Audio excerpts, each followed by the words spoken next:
ಮಿಥುನ ರಾಶಿಯವರಿಗೆ ಹೇಗಿದೆ ಯುಗಾದಿಯ ಭವಿಷ್ಯ? ಮಿಥುನ ರಾಶಿಯವರಿಗೆ ಗುರು ನಿಮ್ಮಲ್ಲೇ ಇದ್ದಾನೆ, ನಿಮ್ಮ ಮನೆಯಲ್ಲೇ ಇದ್ದಾನೆ. ಸೊ ನಿಮ್ಗೆ ಏನಕ್ಕೆ ಬಂದಿದ್ದಾನೆ ಅಂದ್ರೆ, ಲಗ್ನ ಅಥವಾ ರಾಶಿಗೆ ಗುರು ಬಂದಾಗ ನಿಮ್ಗೆ ಬುದ್ಧಿ ಕಲಿಸೋದಕ್ಕೆ ಬರ್ತಾನೆ. ಸೊ ಗುರುವಿನಿಂದ ಸಿಗಬೇಕಾದ ಪಾಠಗಳು ಮಿಥುನ ರಾಶಿಯವರಿಗೆ ಇಷ್ಟೊತ್ತಿಗಾಗಲೇ ಸಿಗೋದಕ್ಕೆ ಶುರು ಆಗೋಗಿರುತ್ತೆ. ಸೊ ಇನ್ನೂ 2 ತಿಂಗಳು ಜೂನ್ವರೆಗೂ ಹೆಚ್ಚು ಪಾಠಗಳನ್ನ ಕಲಿಯುವಂಥ ಸಮಯ. ಉದ್ಯೋಗದಲ್ಲಿ ಕೂಡ ಶನಿ 10ನೇ ಮನೆಯಲ್ಲಿರೋದ್ರಿಂದ ಸ್ವಲ್ಪ ಸ್ಟ್ರಗಲ್ಸ್ ಜಾಸ್ತಿ. ಈ ವರ್ಷನೂ ಸಿಕ್ಕಾಪಟ್ಟೆ ವರ್ಕ್ ಪ್ರೆಷರು, ಕೆಲಸ ಎಷ್ಟು ಮಾಡಿದ್ರು ಮುಗಿತಿಲ್ಲಪ್ಪ ಅನ್ನುವಂಥ ಸಿಚುವೇಶನ್ ಇರುತ್ತೆ. ಇನ್ನು ಗುರುವಿನಿಂದ ಧನ ಲಾಭ ಜೂನ್ ನಂತರ ತುಂಬ ಪಾಸಿಟಿವ್ ಆಗುತ್ತೆ. ಹಣಕಾಸಿನ ಅಕ್ಯುಮುಲೇಷನ್ ಆಗುತ್ತೆ. ಈ ಟೈಮಲ್ಲಿ ಇನ್ವೆಸ್ಟ್ಮೆಂಟ್ ಮಾಡೋದಕ್ಕೆ ತುಂಬ ಒಳ್ಳೆಯದು. ಹೆಚ್ಚು ಹೆಚ್ಚು ಇನ್ವೆಸ್ಟ್ಮೆಂಟ್ ಮಾಡಿ. ಸೊ ಇದರಿಂದ ಒಳ್ಳೆಯ ಒಂದು ರಿಟರ್ನ್ಗಳು ಬರೋದಕ್ಕೆ ಅವಕಾಶ ಇರುತ್ತೆ.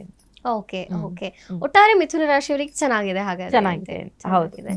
ಸೊ ಇನ್ನು ಮಿಥುನ ರಾಶಿಯವರ ಆದಾಯ ವ್ಯಯಕ್ಕೆ ಬರೋದಾದ್ರೆ ಹೇಗಿರುತ್ತೆ? ಮಿಥುನ ರಾಶಿಯವರಿಗೆ 8, 11, 6 ಅಂದ್ರೆ 8, 11, 8 ಆದಾಯ, ವ್ಯಯ 11, ಆರೋಗ್ಯ 6, ಅನಾರೋಗ್ಯ 6, ರಾಜಕೋಪ ರಾಜಪೂಜೆ 0, ರಾಜಕೋಪ 5, ಸುಖ 6, ದುಃಖ 3 ಅಂತ ಬರೀತಾರೆ ಮಿಥುನ ರಾಶಿಯವರಿಗೆ ಅಂತ.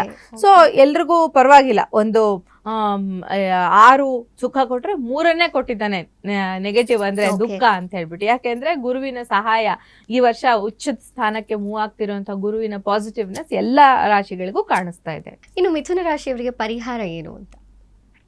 ಮಿಥುನ ರಾಶಿಯವರು ಅಂತ ಬಂದಾಗ ಇಲ್ಲಿ ಗಣಪತಿಯ ಆರಾಧನೆಯನ್ನ ಮತ್ತೆ ವಿಷ್ಣುವಿನ ಆರಾಧನೆ, ವಿಷ್ಣು ಸಹಸ್ರನಾಮವನ್ನ ಪಠಣ ಮಾಡಿ ಗಣಪತಿಯ ಆರಾಧನೆಯನ್ನ ಮಾಡ್ಕೊಳ್ಳೋದ್ರಿಂದ ನಿಮ್ಗೆ ಸಾಕಷ್ಟು ಶುಭ ಫಲಗಳು ದೊರೀತವೆ.